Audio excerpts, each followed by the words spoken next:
The world has not been made for short people like me. Uh, I'm enormously grateful for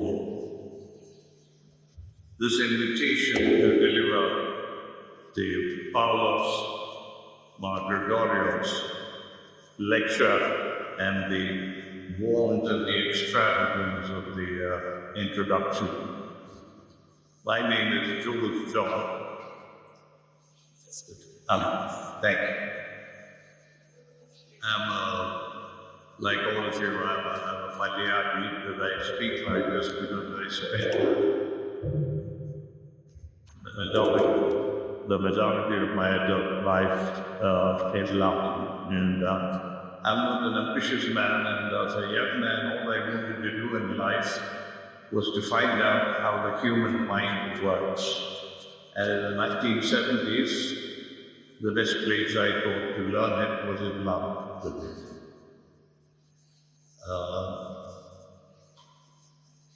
Dr. Father George had mentioned my association with the late Bishop Pavlos Margregorius. Actually, I traveled with him from London to New York with the Oscar Fitzgerald by the American Psychiatric Association, of which I was a founding member at the time. And really, they give the Ron Congress guy to the Britain doesn't recognize. I don't know the Indian psychiatric recognize religious people, but the Americans do. Oscar Witzer Award. Oscar Witzer was one of Freud's sidekicks. He talked of Greece Freud actually talked of Oscar Witzer as an acceptable priest. Anyway, this is all by the by. I understand you all have a booklet of my lecture, and today I want to show you three seemingly delicate phenomena: dreams, serendipity, and creativity. In Malayalam, Swapnangal, Bhagyodayam, Kriyatma Katha. From a sturdy brain that runs through science and art, through memory and imagination, and to ethics and community. Think of this lecture as a guided walk from the night's theatre of dreams through the charms and encounters of the day and to the workshop of creative making. Let me give you another slide. That's an abstract of what I want to tell you about. My thesis is simple. Dreams reorganize memory and meaning. Serendipity is where the world finds us. Because, why? Because we are prepared to notice it. Because if we weren't prepared to notice it, the outcome will be different. And creativity is the disciplined refinement that turns glimpses into gifts. So the art today, what dreams do? What do they do? How serendipity works, and how creativity happens in the brain and in practice. At its best, its creativity serves truth and common good. Let me show you the numbers. This is trial in context. Louis Pasteur's dictum was, chance favors the prepared mind. I suggest this should be our compass. Dreams widen the search space by recombining experience. Serendipity is the moment a pattern ticks because attention is tuned. Creativity integrates both into something useful, beautiful, or true. These are not separate islands, but tidal flows of one ocean, of one sea.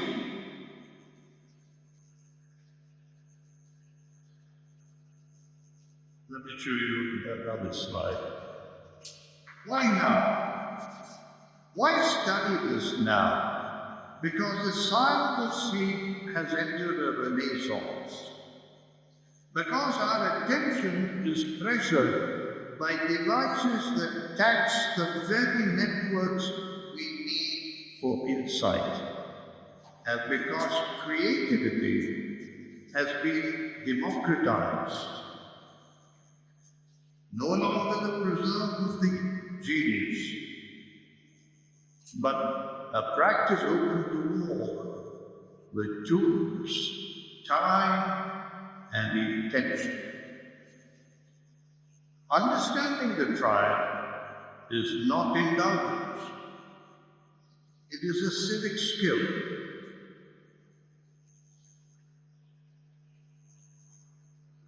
Let me show you another. There you are. What dreams do? Sleep is not a pause. It is an active cognitive process. Most of you will know that sleep consists of REM sleep and non-REM sleep, rapid eye movement and non-rapid eye. Beneath the closed eyelids, your eyeball will move swiftly from side to side, and it happens in roughly about 90 cycles. And the dreaming happens when this activity goes on. So, during the REM, the brain regulates the affect. It integrates memory and it runs simulations in imagery. If you read dream reports read like hypotheses. They are rough drafts of possibilities where the self rehearses, recombines, and tests without cost or consequence. The strangeness is not noise, it is a feature.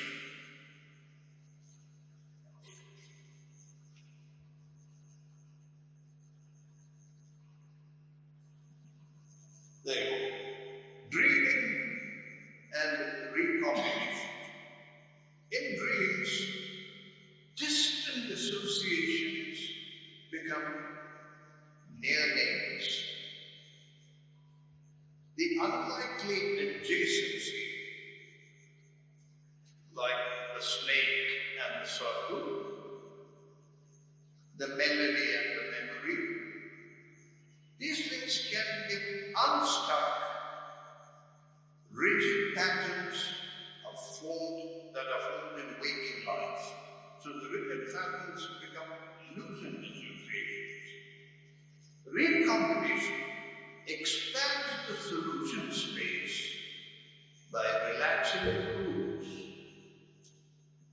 And the next day, you can bring the rules back and reevaluate the results.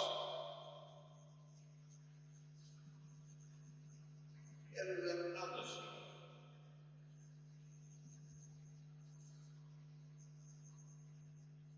Should I point them?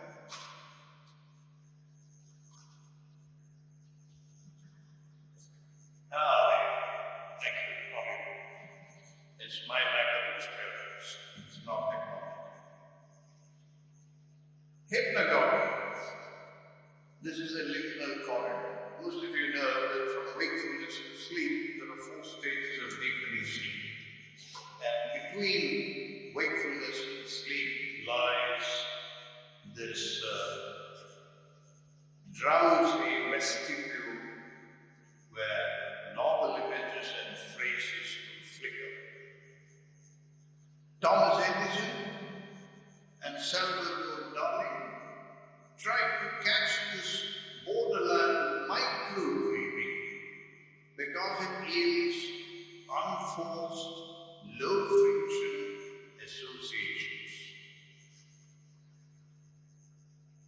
A practical note for later.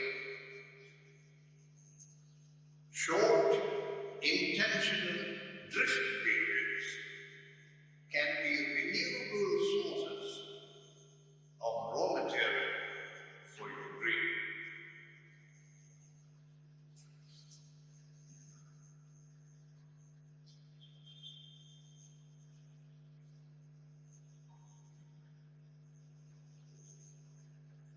Sorry, I'm not doing something right, I'm doing something wrong. There you go, thank you very much. Did you mind? Thank you. Emotions and insight. Insight is not only cognition, it is affective. In a way, I've had a few of those. The most recent one that I can remember is when I visited the Vatican Museum. I visited it more than twice. If you look at a whole wall of Raphael's murals or the amazing painting, an object of beauty, and you go, when you see something, that is often a release of tension as the pattern resolves into coherence. Dreams help recalibrate your emotions around the problems, taking the sting out of the stuckness so a solution can appear less threatening and more thicker. Feeling and knowing, they go together, they travel together. Can I have the next one? So what is serendipity? Serendipity is not simple luck. It is a skill at the hinge of attention and interpretation. It has 3 parts. 1, a prepared background, which are questions, curiosity, and sparse but rich mental hooks. 2, it has a trigger, which are anomalies, misfits, near misses. And 3rd, a narrative that makes the oddity meaningful and actual. Let's look at the origin to anchor the idea. The word serendipity came from the Englishman Horace Walpole. He was an English historian and a writer. Way back in 1754, when he wrote a letter in which he mentioned the 3 princes of serendipity. Serendip, of course, was the old Persian name Sri Lanka. It was called in Persian serendip. The etymology of the word serendipity. So these three princes that Horace Walpole wrote about in 1754, they kept finding things by accident and sagacity. The second word, accident plus sagacity, it matters. Serendipity isn't passive luck, I say.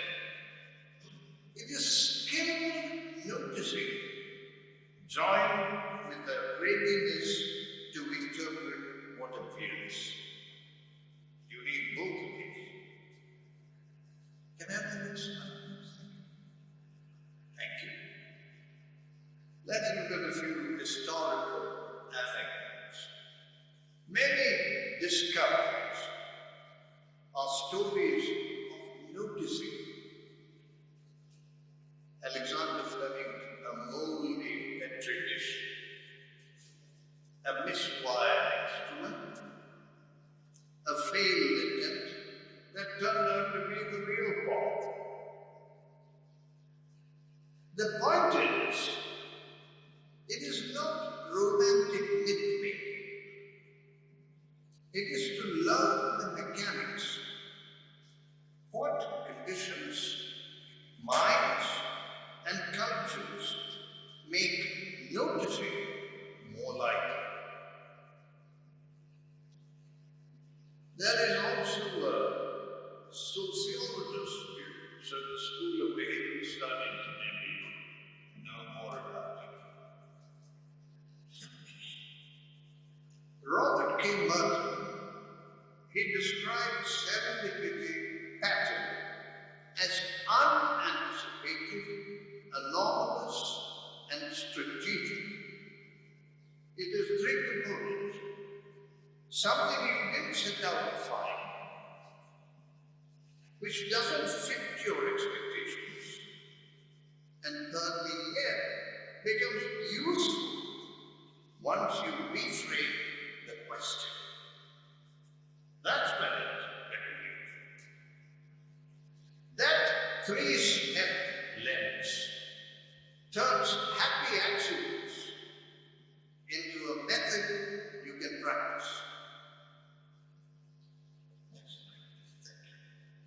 So what's the ecology of serendipity? Serendipity loves edges and crossings between disciplines, between people, and between contexts. Diverse teams, open shelves, and porous routines.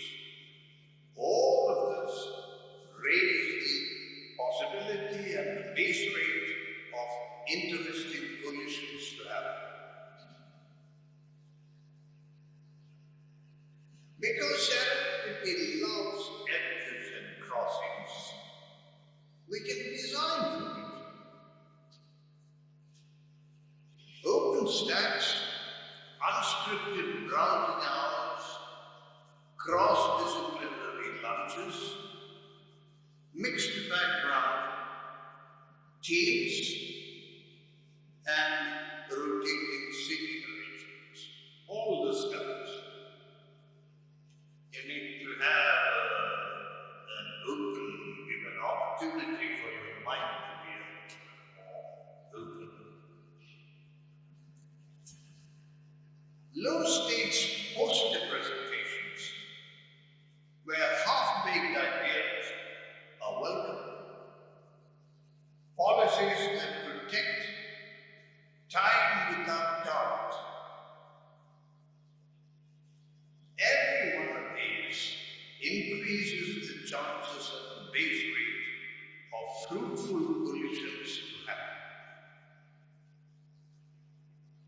Rules, rituals, and rhythms can be designed to welcome the unexpected instead of filtering it out.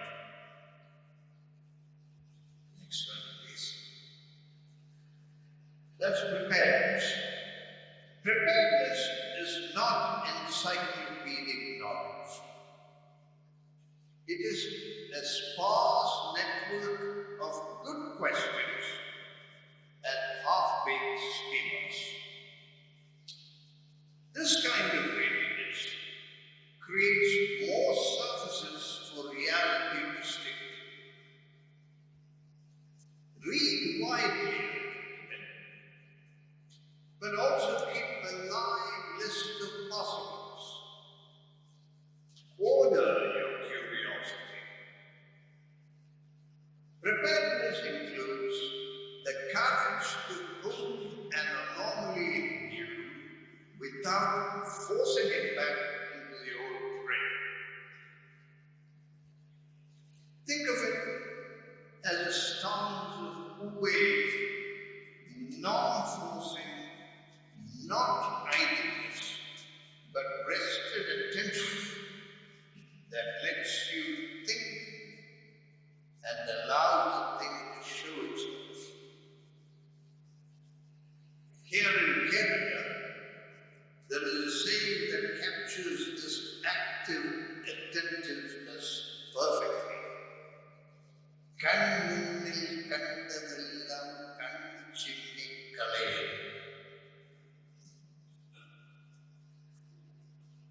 I think that's true. Don't blink and lose what you see right in front of your eyes. Serendipity rewards that kind of generous attention. Can we have the next slide, please? There you go. How creativity happens. Creativity is integration. Divergent processes generate many weakly structured options. Convergent processes, on the other hand, select, test, and refine. The art is in alternating these well, allowing a mess, then making a call, then returning to play, and then returning to your craft. It looks like oscillation, but it feels like a flow. Can we have the next slide? A little bit of neuroscience. Brain networks. Neuroscience gives us a helpful map. Default mode network, DMN, supports spontaneous, internally generated thought, whereas the executive control network, ECN, it supports goal-directed selection and constraint. The salience network dominates the attention of the two. So breakthroughs happen, but they often arrive when DMN grows, ECN evaluates, and salience mediates a switch between the two with good timing. That's the knack. Next one, please. So here's the divergence, convergence, and flow. Divergence generate without premature judgment, invite remote associations, and change context and modality. Whereas convergence, it sets constraints, tests against reality, and improves signal to noise. The flow happens when challenge is matched to skill, attention deepens, and self-monitoring quietens just enough to allow absorption without sloppiness. That making sense? For creators. The next slide. So here is dreams, serendipity, and creativity. Put this chain together. Dreams and hypnagogia supply unlikely raw materials, raw combinations. Serendipity is the live moment when one of these combinations is triggered in the world and recognized as meaningful. Creativity is the long workmanship that turns that moment into one with a shareable value. The night, noticing, and the making. Can we have the next slide, please? So let's look at a few mini portraits. Consider some of this quickly. Elias Howe, everybody heard the story of how he formed a sewing bee because he had dreams that he was being attacked by the sewing bee with the eye. And that transformed the sewing machine. Paul McCartney, one of your Beatles, they're still very popular, I must say, in Britain. Paul McCartney wakes up with a melody yesterday, and then he works it out into a finished song. Poincar's bus-step insight. It arrives after intense but unfruitful effort. The problem rearranges itself off duty. The venerable late President APJ Abdul Kalam, former president of India, speaks of dreams that do not let you sleep. I find that a beautiful paradox of vision, disciplining wakeful life. There is a common thread in this, which is incubation plus discipline. Can we have the next slide, please? Yeah. I told you at the beginning I'll give you a toolkit, and here is a 12-part toolkit. Compact, practical, one you can adopt for your needs. One, protect sleep. Two, keep a dream zone. Phrases, images, not just the narratives. Use hypnagogia proofs. Short, device-free drift sessions. Switch between modalities. Draw the problem, hum it, sing it, and sketch it. Design for a moment. Ask, what doesn't fit here? What's a strange thing that happened this week? Practice generous attention to people and to the edges. Keep simple rituals. Go for walks, evening reviews, morning papers, morning baby. All of this will help. Run small experiments with clear feedback. And those of you who are teachers, teach are normally seeking in teams and in classrooms. Track mind matrix, energy, tension, mood, so that you can schedule divergent versus convergent work intelligently. Build ethical reflections into review cycles.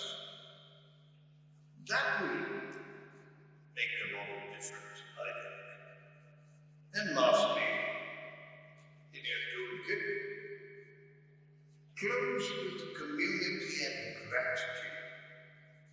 The social surround sustains the work.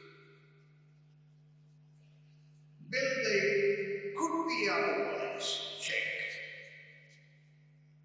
When something neat happens, note at least one rival explanation before you draw your conclusion. Keep a tiny coincidence log separately from your main notebook. Review weekly to spot overinterpretation. That's another big one. Don't become too good psychologist overinterpret your feeling. And check aimless exploration windows.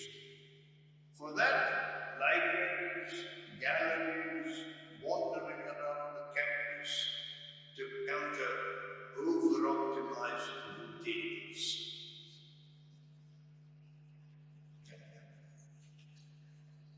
So where dreams and culture,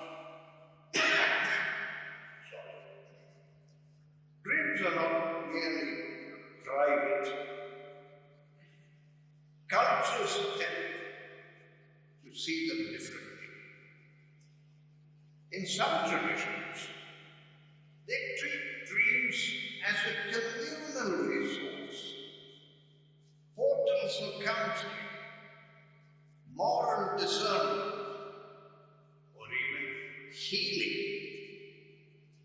Others treat them as psychological ephemeral. A contemporary integrative approach respects both dream content in personally meaningful, neurocognitively useful, and sometimes culturally generative.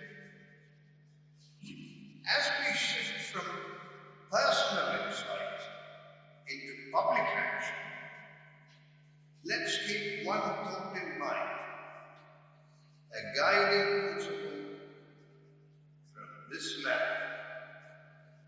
I'll say it in Malayalam. നമ്മുടെ ശ്രദ്ധയും കഴിവും സമൂഹത്തിന് ഒരു വരദാനമാണ്.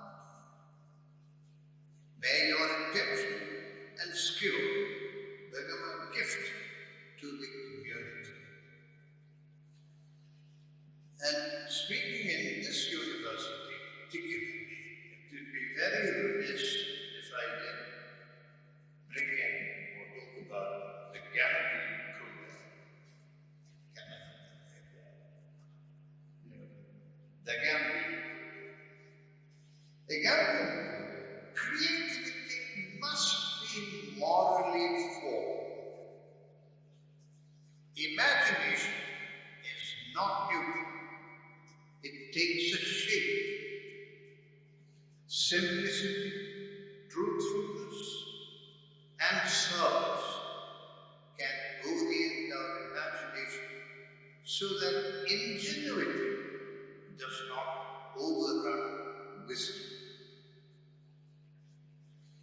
The measure of creative work is not only novelty, but human flourishing.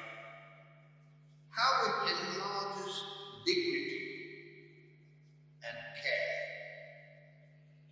Or, to echo Emmanuel Levinas, my favorite philosopher, the face of the other summons us before any theory does. Creativity serves best when it enlarges dignity, not merely novelty. Next one, please. Let's correct a few myths. Myth 0. Serendipity equals luck. But the reality is, serendipity equals accident plus sagacity. Luck offers a little nudge. Trained attention, a good notebook, and the courage to reframe your thoughts will do the rest. Myth 1. Creativity is a rare gift. The reality is, it is a universal human capacity that varies with practice and context. Myth 2. Inspiration replaces perspiration. The reality is, inspiration reduces the search time, and your work and craft and will do the rest. Another myth. The more constraints kills creativity. But the reality is the right constraints focus energy, and the wrong ones stifle it. So learn to choose. A word of caution though. Humans are brilliant pattern makers and equally brilliant at seeing pattern where none exists. So, coincidences will cluster what was natural. And if you have confirmation bias, which is plentiful, that will do the rest. The remedy is simple. Write first impressions, then test them. Seek disconforming cases. Replicate and invite a colleague to comment who disagrees with you. Very good. And that's the pedagogy of the unexpected. Education and research can be redesigned for serendipity. Teach students to keep question notebooks.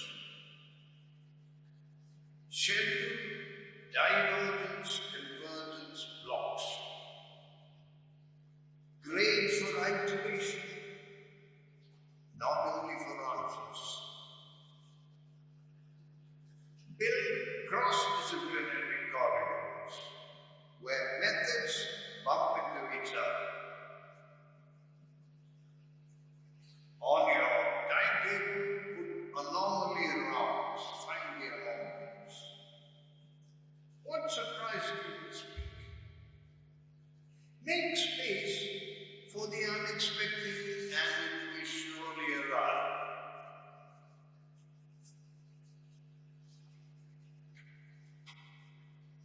Coming up on the one, please. The conclusion. Let me therefore end where we began. Dreams expand kindness.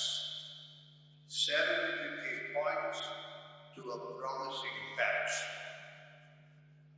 Creativity paints with craft and care. If you adopt only one practice, adopt this rhythm. Sleep well, notice your orbits, kindly, and work steadily. If you adopt two, then add ethical orientation. Ask not just can be, but ask to what good end. The world is noisy. Attention is a moral act. What we choose to is how we choose to make and shape that will shape the future. there is a list of further reading which if you're interested. I invite you to make a photograph, download it, and you can have a whole list of references. I'm happy to share along the list if you're interested. Acknowledgement. The next slide, please. Another one. There you go. I'm enormously grateful to our Father and the followers of our Gregorius, to this universe, to each and every one of you. Thank you very much for giving up your time to come and visit such a boring lecture. Thank you to students, conversation partners, and to this university for the tradition that honors both inquiry and service. Let me wish you, may your nights be generous, your days attentive, and your work a gift to others. In Malayalam, നിങ്ങളുടെ രാത്രികൾ ഉദാരമായിരിക്കട്ടെ, നിങ്ങളുടെ പകലുകൾ ശ്രദ്ധാപൂർവമായിരിക്കും, നിങ്ങളുടെ പ്രവൃത്തി മറ്റുള്ളവർക്ക് സമ്മാനം